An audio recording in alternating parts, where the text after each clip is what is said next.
ಮಾಡ್ತಾ ಇದ್ದೀವಿ. ಈಗ ಪ್ರಥಮ ಬಾರಿ ನಮ್ಮ ಶಾಲೆಗೆ ಇಷ್ಟು ಜನ ಆಗಮಿಸಿರ್ತಕ್ಕಂಥದ್ದು ನಾನು 3 ವರ್ಷ ಆಯ್ತು ಈ ಶಾಲೆಗೆ ಬಂದು ನೋಡೇ ಇಲ್ಲ. ಯಾವುದೇ ಫಂಕ್ಷನ್ಗೂ ಇಷ್ಟು ಜನ ಆಗಮಿಸಿರ್ಲಿಲ್ಲ. ಈಗ ಇಷ್ಟೊಂದು ಹಿರಿಯರು ಮುಖಂಡರು ಆಗಮಿಸಿರೋದನ್ನ ನೋಡಿ ನನಗೆ ತುಂಬಾ ಸಂತೋಷ ಆಗ್ತಾ ಇದೆ. ಹೀಗೆ ಇನ್ನು ಮುಂದಕ್ಕೂ ಹೀಗೆ ಮುಂದುವರಿಲಿ ಆಶಿಸ್ತಾ ಈ ಒಂದು ಸುಂದರ ಸಮಾರಂಭಕ್ಕೆ ಆಗಮಿಸಿರ್ತಕ್ಕಂಥ PG ಮಣಿಯವರು ನಮ್ಮ ಶಾಲೆಗೆ ಬಂದಿರ್ತಕ್ಕಂಥ ತುಂಬಾ ಸಂತೋಷದ ವಿಷಯ. ಅವ್ರಿಗೆ ನಿಮ್ಮೆಲ್ಲರ ಪರವಾಗಿ ಆಧಾರದ ಸ್ವಾಗತವನ್ನ ಬಯಸ್ತಾ ಇದ್ದೀನಿ.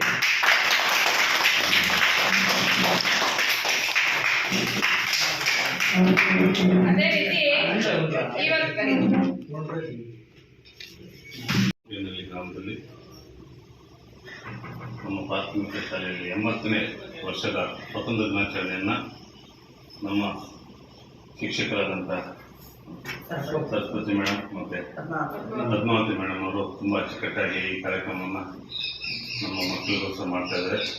ಅದೇ ರೀತಿ ನಮ್ಮ ಗ್ರಾಮದ ನಮ್ಮ ಅಣ್ಣವರಾದಂಥ ನಾರಾಯಣಪ್ಪನವರು, ಬೆಸ್ಕಾಂ AW, ನಮ್ಮ ಶಿವರಾಜ್ ಅವರು, ನಮ್ಮ ಮಾವನಾದಂಥ ನಾರಾಯಣಪ್ಪನವರು, ಕೇಶವಪ್ಪನವರು, ರಮೇಶ್ ಅವರು, ಹಿರಿಯರಾದಂಥ ಚಿಕ್ಕವೆಂಕಟಪ್ಪನವರು, ನಮ್ಮ ಕಾಂಟ್ರಾಕ್ಟರ್ ಅಶೋಕ್ ಈ ಶಾಲೆ ಬಗ್ಗೆ ತುಂಬ ಆಸಕ್ತಿ, ಬಿಲ್ಲಾಗಿದ್ರು ಕೂಡ 2 ಕ್ಲೋಸ್ ಮುಗಿಸಿ ನಮ್ಮ ಮಾತಿಗೆ ಗೌರವ ಕೊಟ್ಟರು.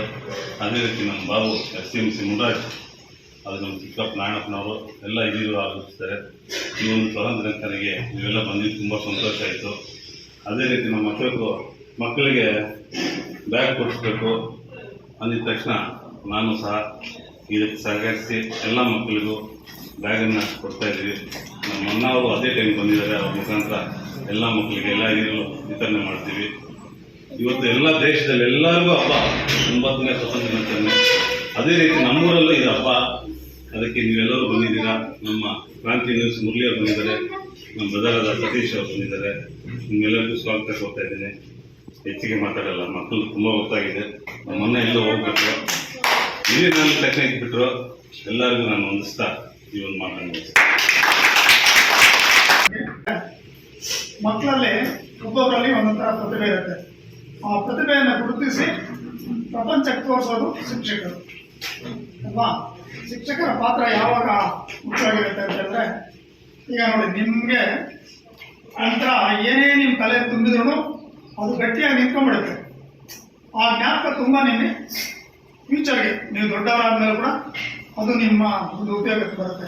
ಹಂಗಾಗ್ಬಿಟ್ಟು ಶಿಕ್ಷಕರು ನಿಮಗೆ ಒಳ್ಳೆಯದನ್ನು ಹೇಳ್ಕೊಟ್ರೆ ಒಳ್ಳೆಯ ಪ್ರಜೆಗಳಾಗ್ತೀರಾ, ಕೆಟ್ಟದ ಕೆಟ್ಟ ಪ್ರಜೆಗಳಾಗ್ತೀರಾ. ಹಂಗಾಗ್ಬಿಟ್ಟು ಈ ಶಿಕ್ಷಕರು ನಾವು ದೇವರು ಅಂತ ಕರಿತೀವಿ.